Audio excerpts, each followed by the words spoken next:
Another edition of Wash Now, last week we discussed that groundwater is an important resource for rural households, as many of them are either not connected to the Ghana Water Company, or water supply to those areas are very erratic. Now, per the latest population and housing census, more than 33.6% of households in rural communities rely on groundwater sources such as tube wells and boreholes. Now, on the program today, we are discussing the importance of groundwater to rural communities and its impact. I'm joined in the studio by Chairman Connie Wazas, the Coalition of NGOs in Water and Sanitation, Mr. Yawatahin. He's also Wash Technical Specialist with World Vision Ghana. We'll later be joined by our colleagues from the Ghana Wash Journalists Network, and they are touring some rural communities to find out how access to water is. They are trying to see whether these communities have access to water and whether they have these rural communities have tube wells and then boreholes in these communities which are really serving them. But we'll start the discussion in the studio with Mr. Yawatahin. Good evening, Mr. Yawatahin. Good evening, Doreen. And thanks for your time on the program. Pleasure. So we know that rural households really rely on groundwater sources. What is the state of groundwater in these rural communities per your visits to some of these communities? All right, thank you very much. So, as you rightly said, groundwater resources are very important. In fact, it's estimated that it serves about 62% of the Ghanaian population. And up north in northern Ghana, it serves over 67%. And so it's a resource that we need to really protect, especially for rural and small towns. I mean, the reliance on groundwater is well known. And so it's important that we take all necessary steps to ensure that we protect groundwater resources and we adequately manage them. As you said, maybe we'll come to that, but there are a few complexities with groundwater resources and its exploitation. And so when we come to that, maybe we can provide some information. Now, we'll start with these exploitations you talk about. Last week you had a conversation with some friends from who are in the industry, and they tell us that, well, it's a good resource, but if we do not manage it well, in the next few years we would have serious challenges in the country, particularly as people continue to dig wells and drill boreholes without any proper permission or regulation that ensures that it is done the right way. Yes, you are right. So we have the resource. In fact, it is estimated that Ghana has enough of both surface water and groundwater resources. And we are told that annually the recharge rate is about 7% of annual rainfall. And we utilize not up to 5%. And so we have the resource, but we need to manage it effectively. You talked about regulation. Yes, we have the Water Resources Commission, which regulates all our water resources, including groundwater. But they have challenges. I mean, they don't have all it takes to be able to manage it effectively. I mean, they are very few, but they are supposed to manage these resources, I mean, across the country. And so you will find that people dig, or drill wells or boreholes without any licenses. I'm told that they have licensed over 200 drillers. But I'm also told that we have hundreds of drillers who are on license. But, I mean, they can't do everything. It's a good step. We'll just encourage them to redouble their efforts and for government to support them. One other concern has to do with the rate at which people are doing self-supply. So now every household is drilling a borehole. They just call a driller and they drill. Sometimes they don't even test. Whose responsibility is it to, ensure that this area is also regulated? Because I tell you, is becoming alarming. Everywhere you go, people are drilling, and that's why the drillers are also multiplying. Yeah, multiplying so we need the to system. take care of these things to be able to protect the resource. But really, in these rural communities, region by region, do we have the figures on how many are served through these groundwater sources? The fact is that in rural and small towns, generally they are served by groundwater resources, drilling of boreholes, fitting with hand pumps, or mechanizing them through either the national grid or solar power. And so if you look at the Ghana Statistical Service data, the recent one, you will notice that, and I always want to dwell on basic access, because you see they categorize levels of access. We have safely managed. Yeah. Safely managed is where the water is piped to the premises. So your household, you have the water right there, available when needed, and free from contamination. These are the three parameters when we talk about safely managed water services. For this one, Ghana is around 41%, 41. So I don't always want to rely on that. But when it comes to basic access is where you have improved sources of drinking water, and the water is either in your premises or within 30 minutes. If you get the water. Fetching time, round trip. So for that one, at least you can classify that as where most Ghanaians will fall. And so we are around 87.7% on basic access. We also have limited access, where yes, the water people get is protected, it is improved, but they use more than 30 minutes round trip to fetch that water. So it's limited. But when you put the limited access to the basic access, then you get the improved access, which is the 92% people refer to. So at least we are not doing badly. But region by region, you will notice that, of course, Greater Accra has the highest. When it comes to rural, 88.1%. 88.1%. Then you have Ashanti, 87.4%. You have Central Region, 87.3%. The Bono Region, 86.1%. Western Region, 76.1%. Eastern Region, 76.6%. You have Ahafo, 73.1%. Volta, 71.3%. You have Upper East, 75.4%. Upper West, 70.9%. Bono East, 58.6%. Western North, 67.8%. You have Oti Region, 60.5%. Northern Region, 45.8%. You have Savannah, 42.3%. And you have Northeast, 49.6%. So you can see that whilst Northeast is at 49.6% in terms of rural access, the Greater Accra region is 88.1% in terms of rural basic access. And that is the kind of disparity we've been talking about.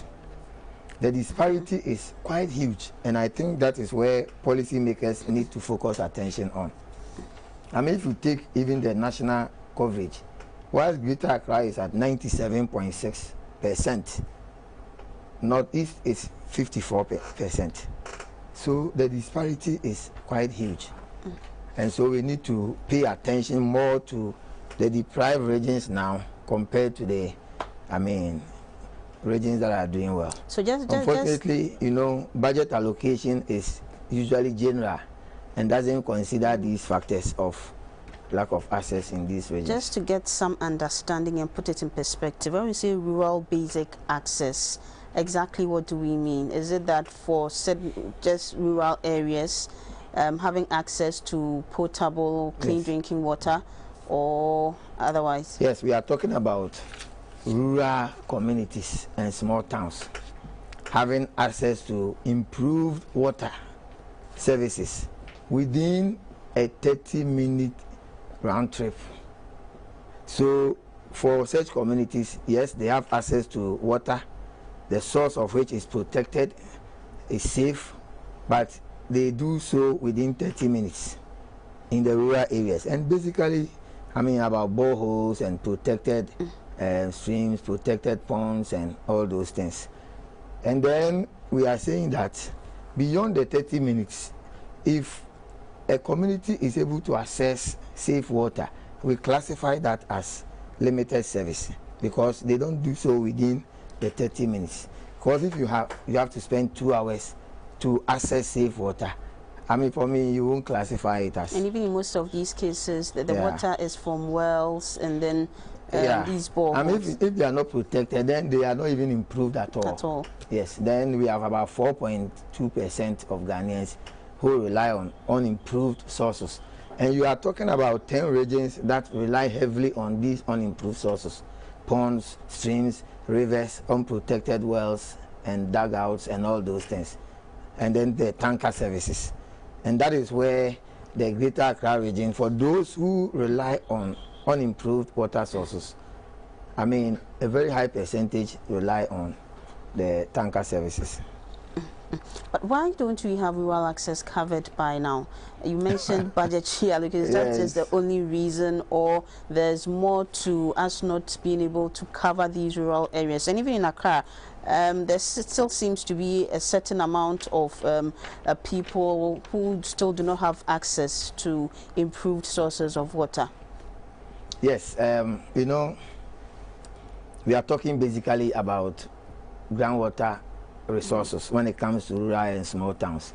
Very, I mean, a very small percentage of rural and small town communities are served by pipe systems. And by pipe systems, I'm even talking about the Ghana Water Company systems. The other pipe systems are also generated from boreholes, the ones that Community Water and Sanitation Agency will develop to serve, say, 20,000 people and all that.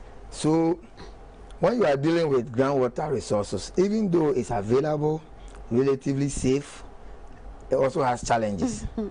Number one, we are talking about hydrogeological considerations.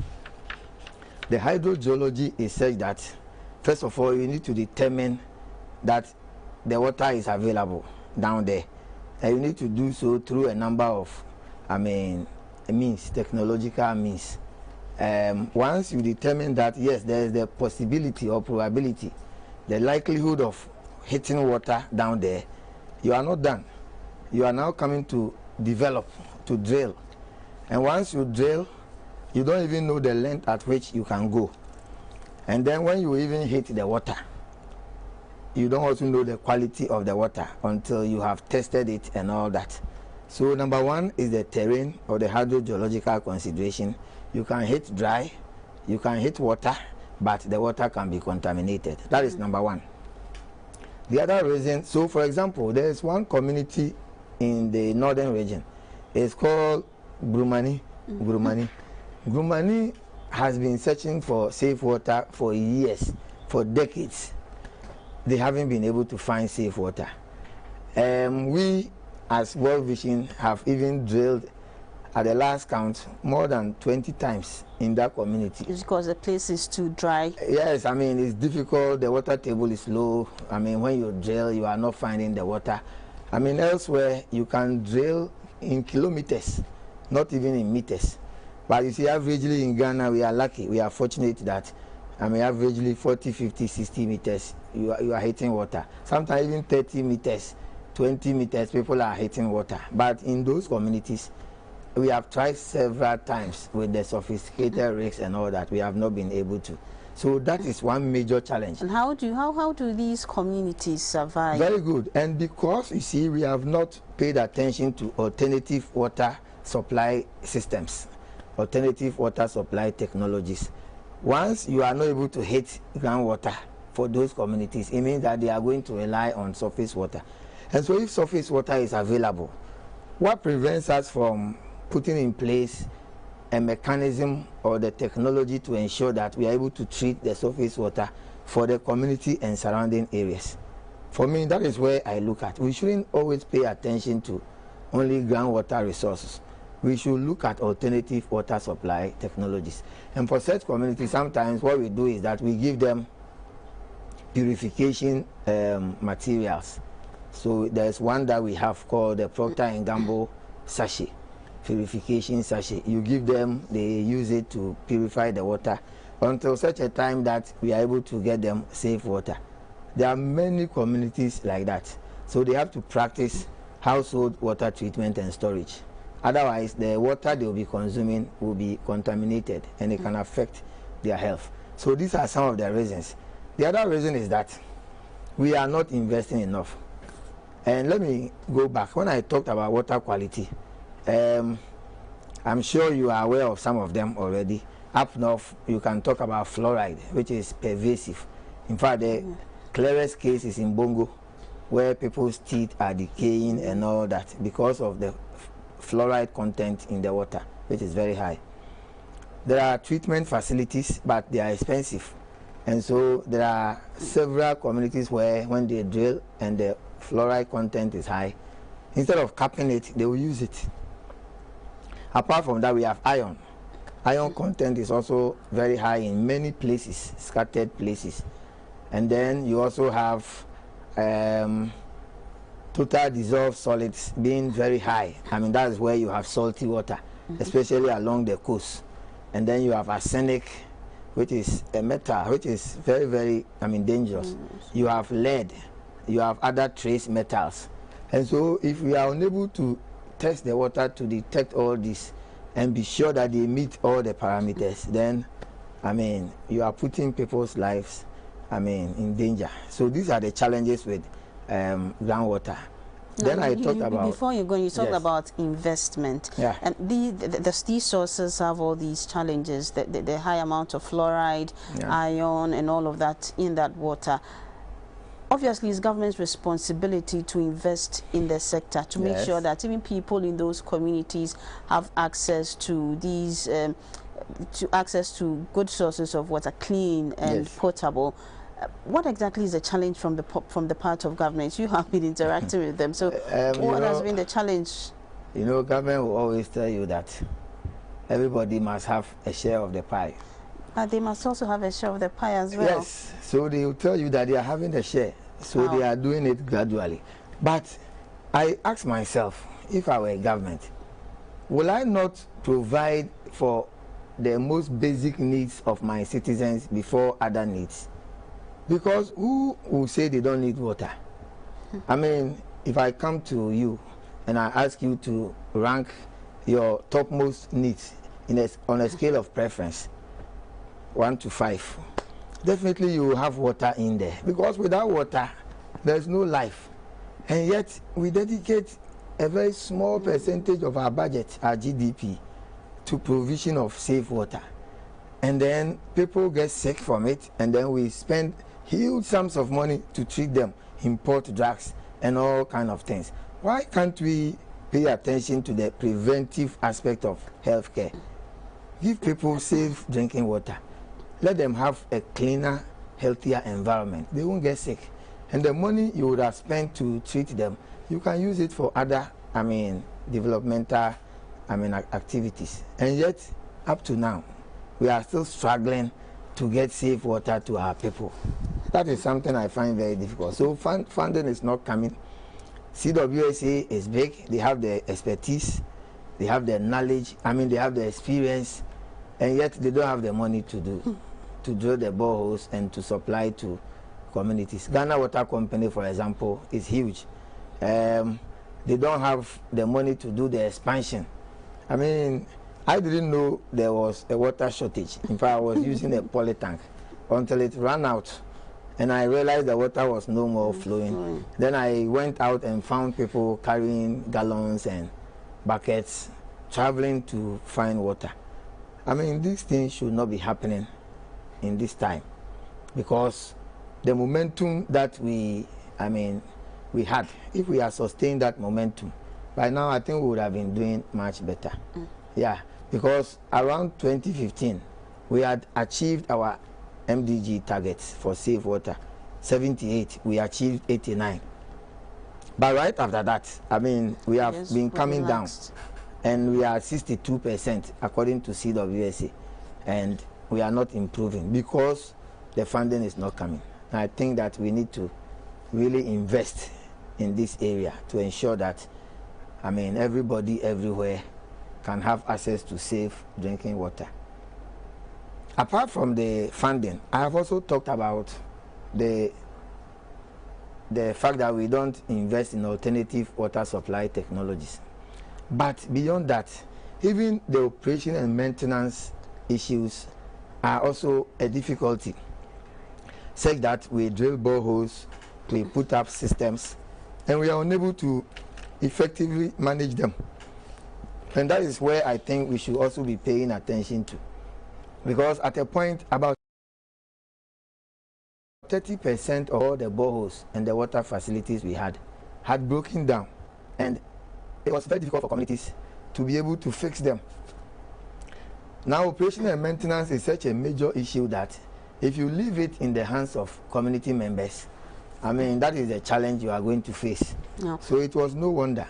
I am happy that currently, I mean, Community Water and Sanitation Agency is taking steps to ensure that they bring in professionalism and ensure that facilities are effectively managed with professional staff on behalf of communities. So before you continue, earlier I told my viewers that we are going to be speaking to some journalists who are in the water sector, who have been touring communities in Accra. In fact, it's a nationwide project that they're undertaking to assess this water situation in some of these communities. We've been joined by Justice Adobo. He is the National Coordinator, Ghana Water Journalists Network. Good afternoon, Justice.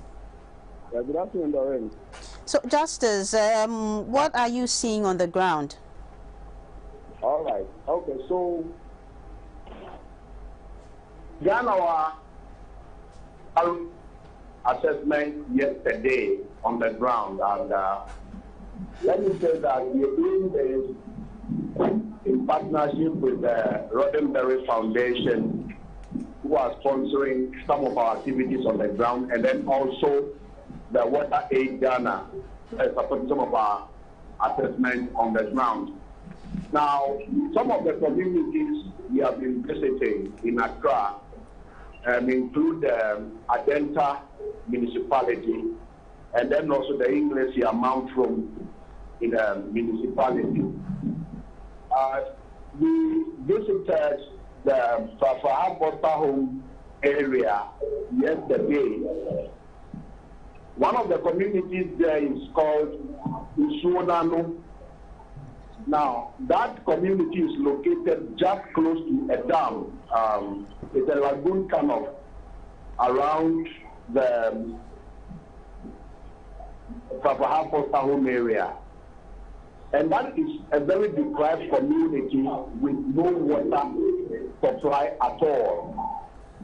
They are very far from the end of the pipeline, the main pipeline that supplies the Adenta municipality. And so what they depend on is under wells.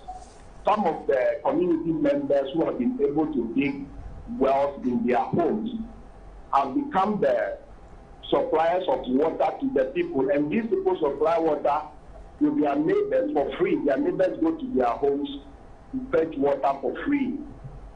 But when you look at the distance between where the wells are and people's homes, some of them have to walk for about 15 minutes in and out to be able to access this water. And some of the time, because the Zahanga wells are also few, they go there and queue for hours. And so they were telling us that there were times their children would not be able to go to school early because if they go to the well site to go and fetch water and there are a lot of people there, they will need to remain in the queue until it is their turn to be served before they come back to go to school. And this affects, the children's school attendance, it affects their home activities. And another thing we realize is that because the people do not trust the safety of the well water, they tend to depend a lot on sachet water for drinking. And so one of the households we visited has about 40 people in that place. And you are talking about 3 different families in that household. And there are about 40 people there. And one of the families told us they buy about 3 or 4 bags of sachet water in a day for all of them to be able to have enough water to drink. Now, another thing we realize is that the Ghana Water Company has sited a hydrant close to the Dodowa Adenta Road that trucks come and draw water from to serve some of the households also which are closer to the roadside. And so this hydrant also serves some of these communities that are before the Nsuano place.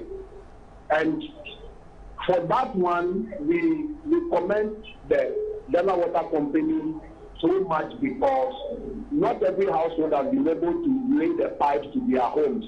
But because of the presence of the hydrant at the roadside, it's able to serve some of these households. The woman who manages it told us that people come there with their gallons to come and buy water, and people send the trucks to come and buy water for them. And so in all, you will see that, yes, we've been making efforts to provide water in community. However, the efforts we are making are a bit slower than the development that has been taking place, than the springing up of communities around us. So you see these new communities and people do not have access to treated water at all.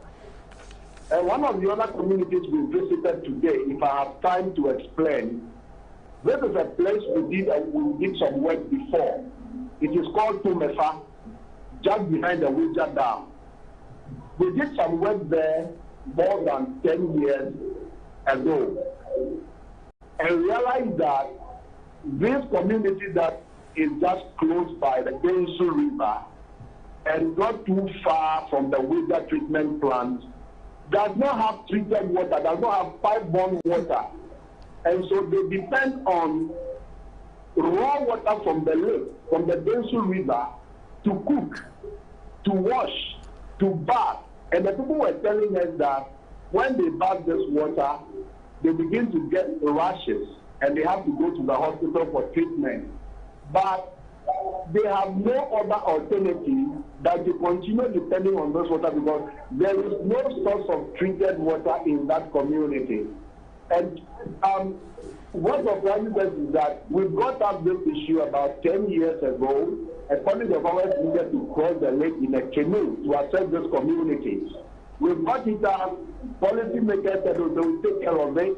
But as we speak today, we just returned from Tumefa, which is in the English Yamanfum constituency. And the problem is still there, just as we saw it about 10 years ago. No effort has been made to provide them with safe water for that community.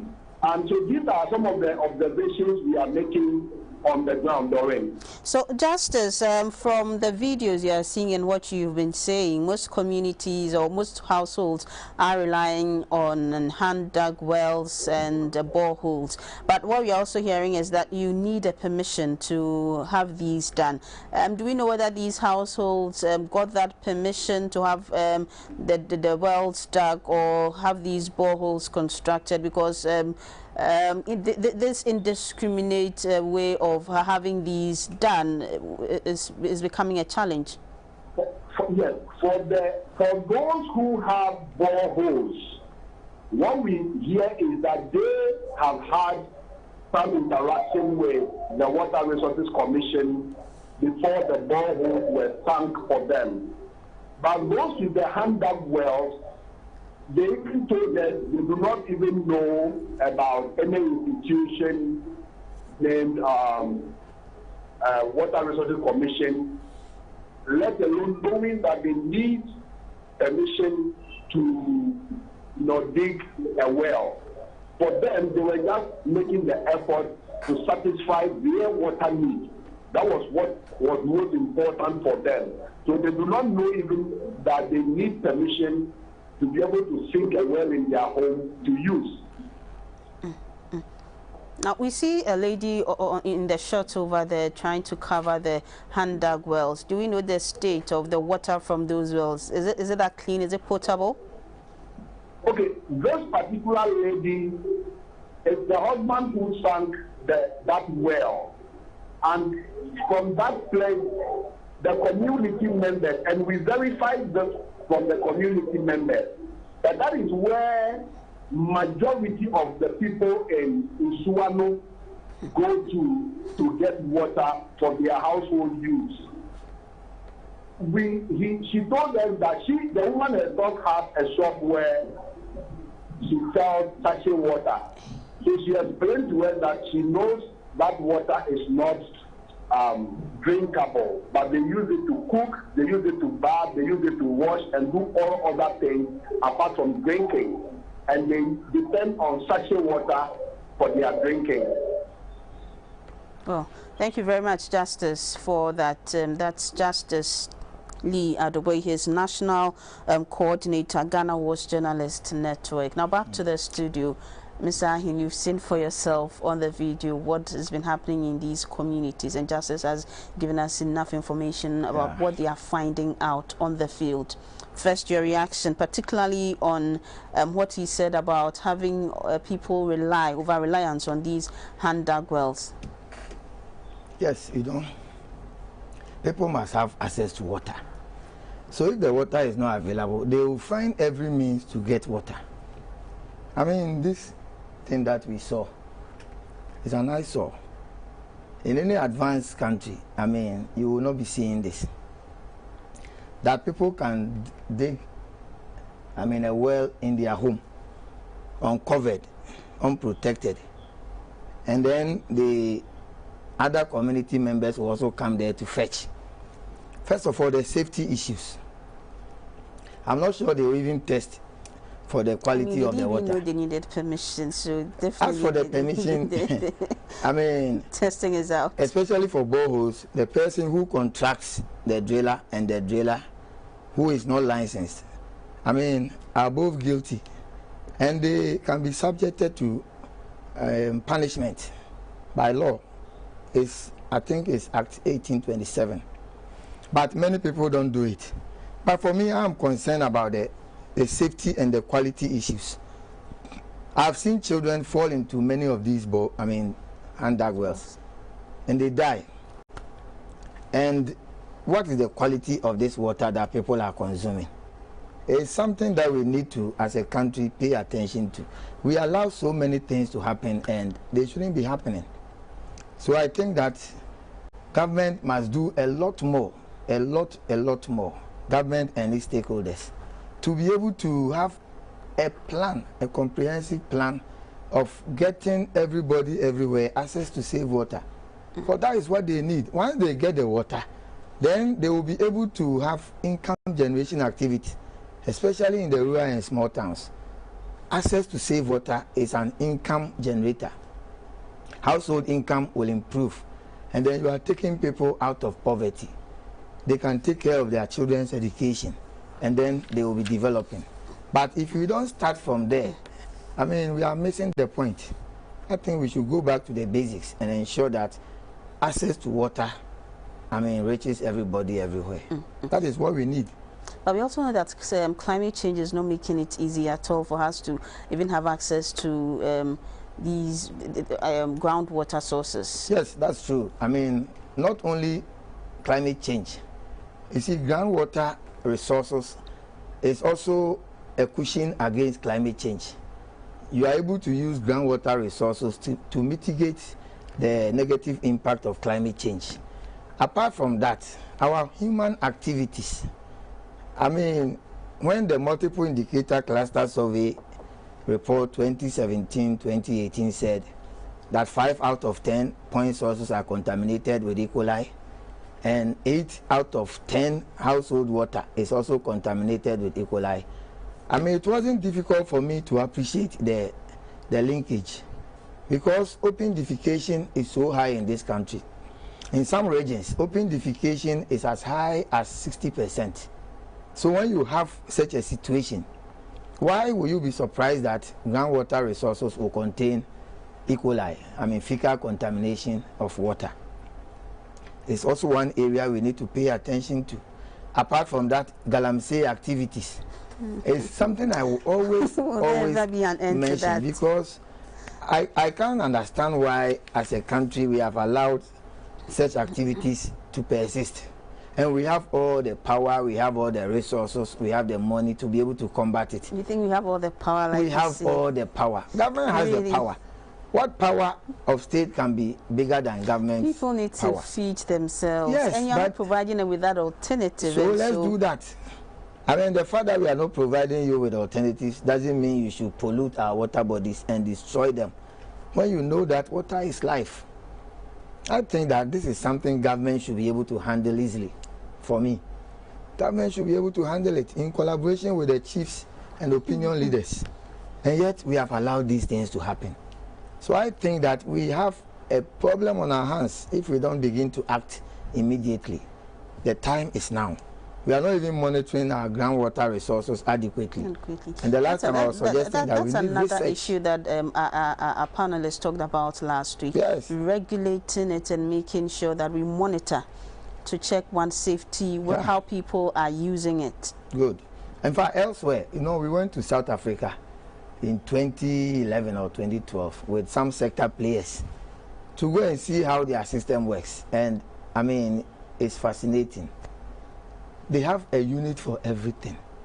So there's a unit for groundwater resources. So they take care of the licensing, the regulation, the monitoring, the research, and everything. Do we have a section, such a unit and it in works Ghana? well. In Ghana, Water Resources, everything is Water Resources Commission. They are in charge of everything water resources. And what resources do they have? So they are challenged.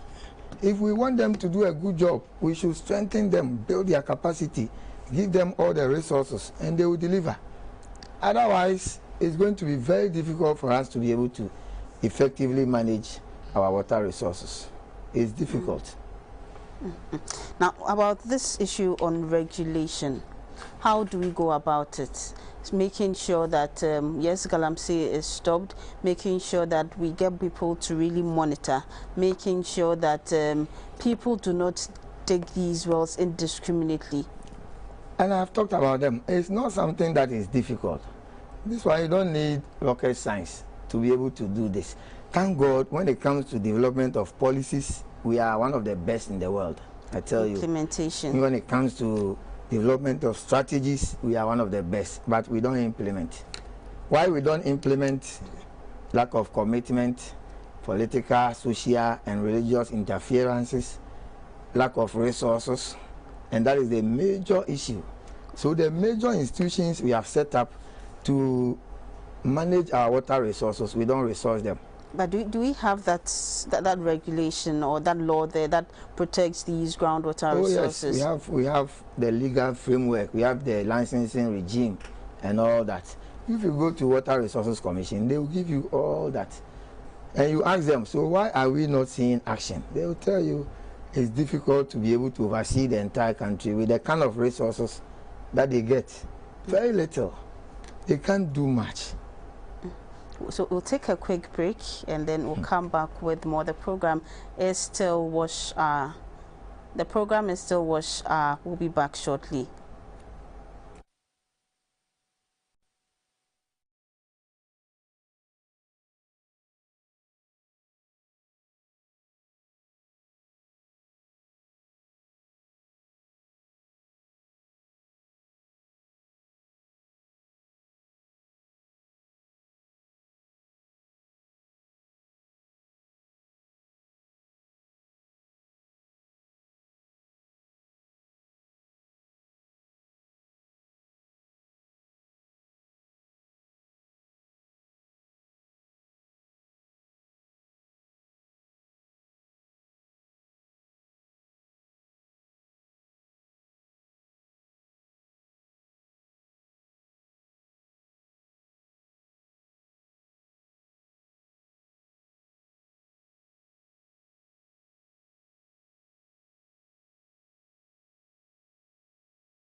Apply technologies. Aside from the drilling of boreholes, I mean the exploitation of groundwater. Let's begin to do that, because many rural communities are blessed with surface water. They are blessed with streams. And if we are able to come up with a technology that can treat that water, we can supply many of the people in our rural communities. Apart from that, we need to also go into full-scale mechanization. Enough of the borehole drilling everywhere. And I like what CWSA is doing. I mean, I am very happy that they have taken certain measures which ultimately will inure to the benefit of the citizen. Clustering communities, mechanizing boreholes, and serving a larger, population. That is the way to go. And then finally, I think that community members need to build capacity to be able to engage duty bearers and demand for improved wash services. I mean, if you don't talk, virtually nothing can come your way in this country. And then civil society should also be empowered to begin to speak and advocate improved wash services for the benefit of every Ghanaian everywhere, because that is so fundamental for improved health, fundamental for quality education, fundamental for income generation, poverty reduction, and socio-economic development. That is what we need. Well, thank you very much, Mr. Yao Ataheng, for joining us on the program. He is Chairman, Coalition of NGOs in Water and Sanitation, also Wash Technical Specialist with World Vision Ghana. And thank you for joining us on today's program, our viewers. It's been a pleasure to have you. Now, we're also joined by phone by Justice Lee Adoboy. He is National Coordinator, Ghana Wash Journalist Network. My name is Doreen Ampofu. We'll see you again next week for another edition of Wash Hour. Bye for now.